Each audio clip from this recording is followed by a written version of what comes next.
Hoje é o Dia dos Pais, né? Dá parabéns aos pais.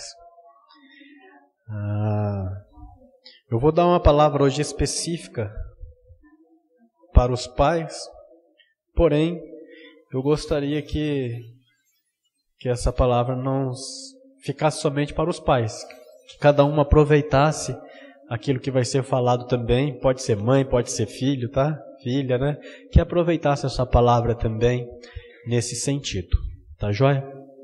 O tema da mensagem essa noite, então, é Deus é Pai. Deus é Pai. Há um dito popular que diz que Deus é Pai, principalmente em socorro, né? A pessoa está passando por luta, alguma coisa, fala assim, não, mas Deus é Pai, né? A pessoa até levanta a mão para o céu e diz assim, Deus é Pai, né? Muitos usam isso da boca para fora, né? Não sabe o que realmente isso significa, mas hoje eu quero olhar nas Escrituras e ver qual é o sentido quando nós falamos Deus é Pai. Como que nós olhamos e falamos assim, Deus é Pai para estes pais da terra, né? Como que Deus é Pai, né? Vamos abrir as nossas Bíblias em 1 Coríntios, capítulo 4, do versículo 14 ao versículo 21. 1 Coríntios, capítulo 4, versículo 14 ao 21. Diz assim a palavra de Deus. Não vos escrevo estas coisas para vos envergonhar, pelo contrário, para vos admoestar como a filhos meus amados. Porque ainda que tivesseis milhares de preceptores em Cristo, não teríeis, contudo, muitos pais, pois eu, pelo Evangelho, vos gerei em Cristo Jesus. Admoesto-vos, portanto, a que sejais meus imitadores. Por essa causa vos mandei Timóteo, que é o meu filho amado e fiel no Senhor, o qual vos lembrará os meus caminhos em Cristo Jesus, como por toda parte e ensina em cada igreja. Alguns se ensoberbeceram, como se eu não tivesse de ir convosco, mas em breve irei visitar-vos se o Senhor quiser, e então conhecereis não a palavra, mas o poder dos ensoberbecidos.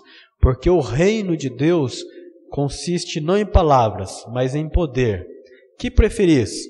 Ireis a vós outros com vara ou com amor e espírito de mansidão? Vamos só nos atentar aqui. Essa igreja de Coríntios, ela foi fundada na segunda viagem do apóstolo Paulo. Então o que aconteceu? Ele fundou essa igreja e agora era como eu venho aqui, começo a igreja e depois eu vou embora. E depois Paulo ele ficou sabendo que nessa igreja estava tendo algumas dificuldades. E então ele escreve uma carta. Por isso é carta aos Coríntios, as pessoas daquela cidade. E o que estava acontecendo naquela igreja? As pessoas estavam sem falta de união uma pelas outras. As pessoas estavam tendo práticas duvidosas a respeito de como, viver a vida. E então haviam divisões entre irmãos, enfim, estava tendo muita coisa. E então Paulo ele escreve essa carta, é uma carta de correção. Hoje já não se usa mais carta, né? Mas até um certo tempo usava-se muita carta ainda, né? Hoje é tudo... Mas ele escreveu então essa carta de correção para essa igreja. E foi justamente esse escrito. E ele diz então que ele usa a expressão para esses irmãos como filhos. Ele trata essas pessoas como filhos. Por quê? Porque foi ele que pregou o evangelho ali, aquelas pessoas nasceram espiritualmente, então ele se considerava o pai daquelas pessoas espiritualmente. E um pai não quer ver um filho brigando, um filho passando por lutas, né? E então ele escreve para o filho. Ele não era o pai biológico, mas era o pai espiritual daquelas pessoas, né? Como pai espiritual daqueles crentes, o que ele escreve para os filhos que estão em dificuldade? Né? Quais são as características de um pai? Né? Que ele é segundo o coração de Deus, que a gente pode encontrar agora nesse texto aqui, na pessoa do apóstolo Paulo, né? Então nós veremos hoje 3 características de um pai que Deus agrada. 3 características, né? E a primeira característica é ser exemplo para o filho, né? Ou para a filha. Atente bem ao versículo 16.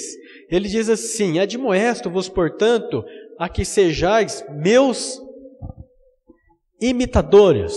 Essa palavra imitadores, ela vem de uma palavra que ela significa mímica. Quando ele usa essa expressão lá na origem, quando ele usou, era a arte de expressar por meio de gestos, né? Já viu alguém fazendo uma mímica, né? Era justamente isso.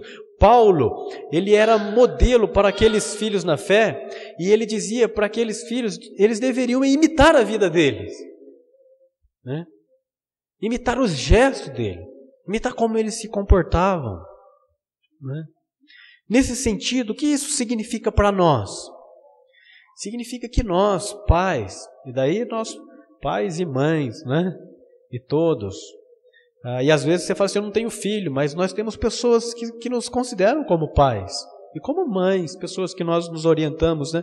Essas pessoas, elas precisam, nós precisamos ser para essas pessoas como um espelho, né?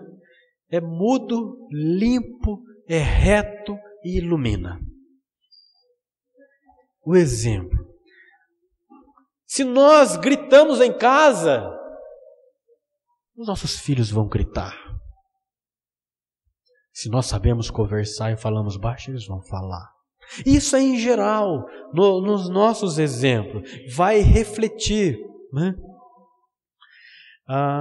Os nossos filhos, eles vão refletir os nossos comportamentos, a maneira como nós decidimos. Se nós somos pessoas que nós não somos pessoas que decidem, é isso, eles vão ser pessoas indecisas.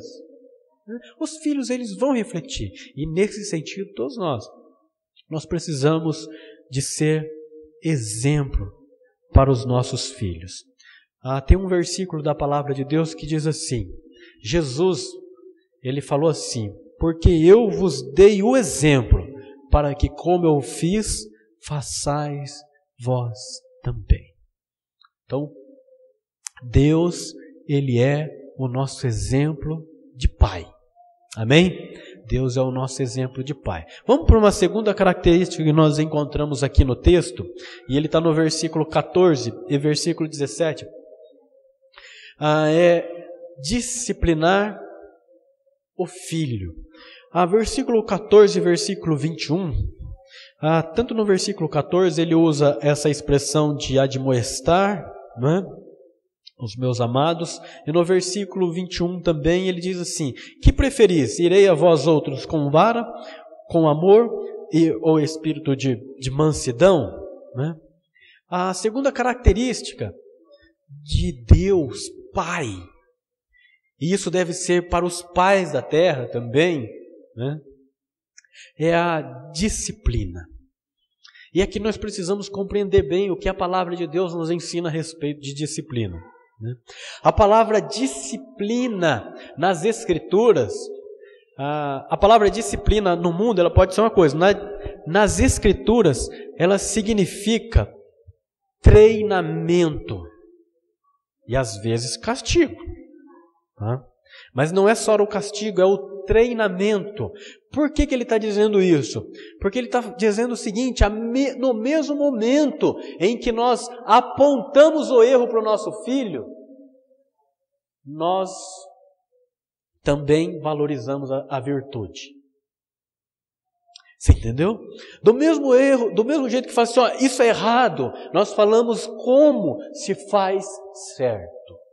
Essa palavra disciplina, porque senão a gente pensa que disciplina é só, né? Vamos lá, vamos.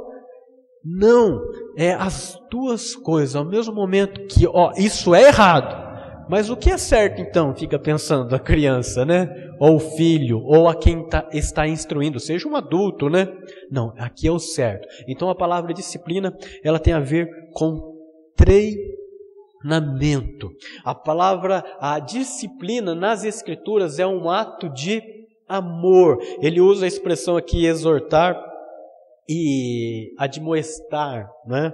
Que é a palavra advertir, né?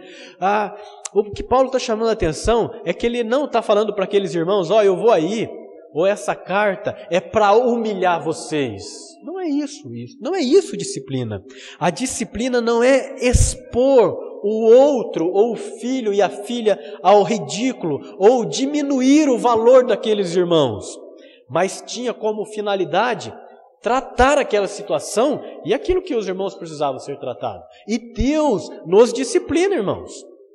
Um certo homem, ele disse assim: Deus separa de nós aquilo que nos separaria dele. E às vezes Deus nos disciplina, nos põe em treinamento, para quê? Para que nós não nos separamos dele, né? E uma família sem disciplina vira uma anarquia, vira uma bagunça, né? Uma igreja, Paulo sabia, sem disciplina, sem treinamento, não era uma verdadeira igreja. Então disciplinar não é humilhar o filho ou a ovelha, é apontar o erro, mas apontar a solução. Disciplinar é mostrar que existem consequências para qualquer decisão. E tem decisões que vão ser decisões erradas na vida dos nossos filhos e que vão causar resultado doloroso. Então disciplina não é apenas tocar no corpo da criança. Disciplina é tocar no coração, para que treine o coração pecaminoso, a fim de que a criança, ou seja, quem for, saiba que isso é pecado, isso vai prejudicar a vida. E Deus nos disciplina, porque Ele sabe que aquilo vai nos prejudicar. Então há essa disciplina. Disciplina não é naquele momento da raiva ir lá e bater. Isso não é disciplina. Disciplina é ao disciplinar, ao corrigir, seja com vara, seja, né, explicar o porquê estar corrigindo. Isso é disciplina. A palavra de Deus, em Hebreus capítulo 12, diz assim: porque o Senhor disciplina quem ama e castiga todo aquele a quem aceita como filho, né? Isso se nós recebermos a disciplina como uma dádiva de Deus, né? Porque geralmente a repreensão a gente não recebe como algo bom, né? Isso tanto criança como adulto, né? Mas a disciplina, ela vem. E um dos aspectos de Deus é que Deus nos coloca em treinamento, porque Ele ama, porque Ele nos ama. E a disciplina em relação à filha é porque há um amor. Então, a terceira característica de um pai, de Deus Pai, que nós enxergamos em Deus. A primeira é que Deus é exemplo para nós. A segunda é que Deus nos disciplina. E a terceira está no versículo 19. Versículo 19. O apóstolo Paulo diz assim: mas em breve irei visitar-vos, se o Senhor quiser, e então conhecerei não a palavra, mas o poder dos ensoberbecidos. Bem, Paulo ele queria disciplinar porque havia muita gente achando que era, né, muito entendido naquela igreja, né? E estavam confundindo a cabeça dos irmãos e pessoas arrogantes lá dentro. E então, um dos aspectos de Paulo é que o terceiro, é que ele se relaciona com o filho. Ele usa a expressão aqui, visitar. Eu vou visitar vocês. Visitar aqui é a junção de duas palavras, de ir e de estar perto em benefício. Eu quero estar perto para beneficiar o meu filho. Paulo, ele sabia que havia momento em que a proximidade era muito importante para com aqueles filhos na fé. Paulo, ele até chama Timóteo de meu amado filho, né? E chama aqueles irmãos de filhos, né? Conta-se a história do filho que pergunta ao pai quanto ele ganha por horas no trabalho. E o pai responde: isto nem sua mãe sabe. Depois de muita insistência por parte do filho, o pai diz: ganho 3 reais por hora. Ligado com a pergunta: por que você quer saber quanto eu ganho? Aí o filho responde: porque agora faltam 2 reais para eu comprar 1 hora do seu trabalho para o senhor brincar comigo. É relacionamento com filhos, seja filhos na fé, seja o que for. É investir mais tempo no filho do que no telefone, no celular, né? Investir mais tempo nos filhos do que com amigos. Outras coisas são importantes, mas filhos são importantes. A sua herança não vai ser o seu dinheiro, o seu carro. A palavra de Deus diz que herança do Senhor são os filhos. Salmo 123, 27, versículo 3. Herança é filho. Filho é herança. Né? Heranças não são coisas. E nenhum sucesso, nenhuma conquista vai compensar o fracasso na casa. O fracasso do relacionamento e a perda dos filhos. Meus queridos irmãos, presentes não substitui presença.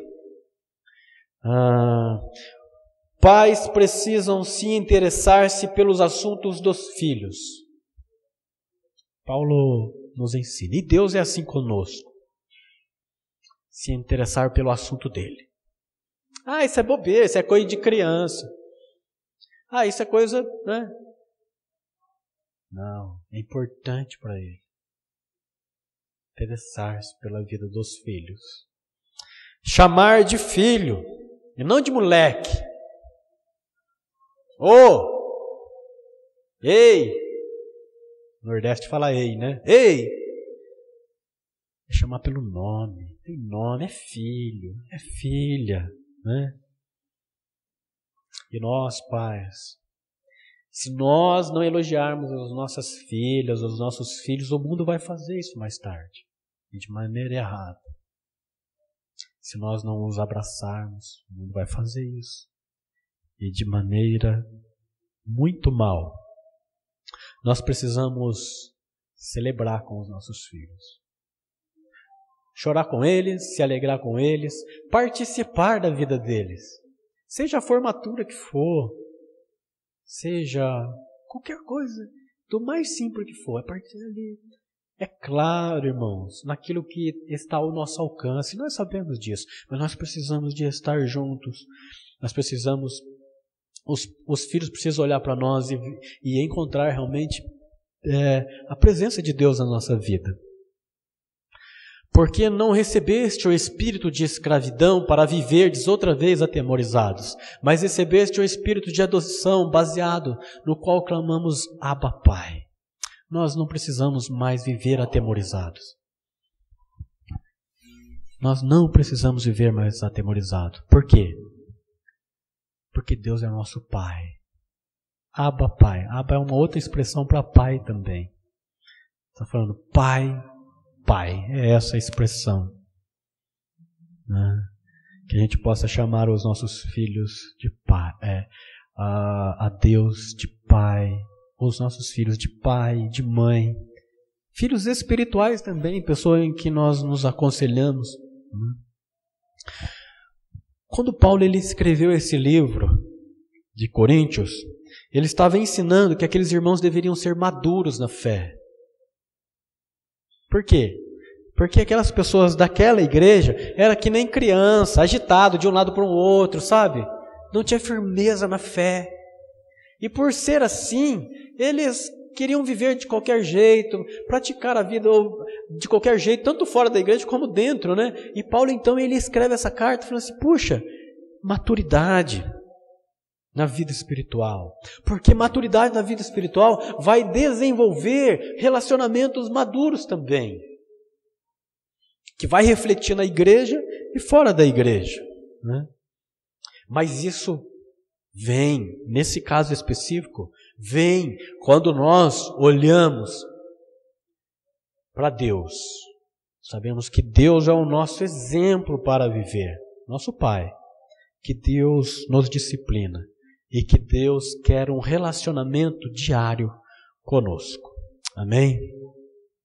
Uma certa vez, um pai, ele ouviu o filho dele orar. E a oração do filho dele, o filho dele não viu. O filho dele orou e falou assim: Deus, torna-me um homem como meu pai. Olha que coisa linda, né? Torna-me um homem como meu pai. Mas naquela noite o pai mesmo orou. O pai novamente orou e falou: Deus, torna-me um homem que o meu filho quer que eu seja. Eu quero concluir. A palavra de Deus diz assim: mas todos os quanto receberam, Jesus deu-lhe o poder de serem feitos filhos de Deus, a saber, aos que creem no seu nome. Nem todos são filhos de Deus. Diz a palavra de Deus que é filho quem recebe Jesus e tem Deus como Pai. Que a gente possa desfrutar desse relacionamento com Deus, um relacionamento de pai e filho. Daí você pode falar assim: puxa, pastor, mas eu não tive o pai que eu gostaria que tivesse. É verdade. Talvez você não teve o pai mesmo que desejou.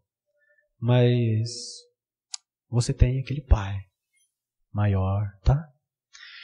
A palavra de Deus, quando o Paulo ele usa uma expressão bem interessante em Hebreus, ele diz que os pais, eles fizeram aquilo que eles poderiam fazer para nós.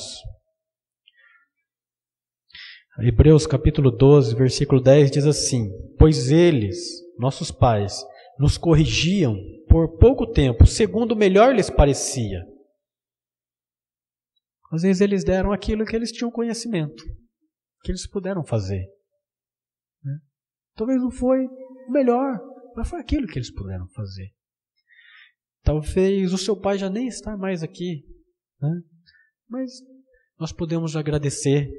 Talvez seu pai está aqui e é bom, louvado seja Deus, agradeça também. Talvez seu pai está aqui e é ruim, tá bom, mas eu falo assim: eu quero ser diferente. Mas nós devemos sempre olhar para a referência de pai, para o nosso Pai eterno. Amém? Eu quero orar junto com vocês. Nós vamos orar e nós vamos agradecer a Deus e nós vamos dizer para Deus que Deus, Ele é o nosso Pai. Ele é o nosso Pai. Ele não é apenas um grito de Deus é Pai, porque todos falam. Não, Deus é Pai porque Ele ama a sua vida. E por amar a sua vida, Ele quer, para a sua vida, Ele quer lhe treinar e Ele quer se relacionar com você diariamente. Amém? Vamos orar nesse momento. Senhor amado, quero agradecer ao Senhor porque nós podemos chamar de Pai. Pai, Pai. Obrigado, Senhor. Obrigado, Pai. Porque nós temos um exemplo para viver. Obrigado porque o Senhor se relaciona conosco. Porque o Senhor nos disciplina. Obrigado, Deus.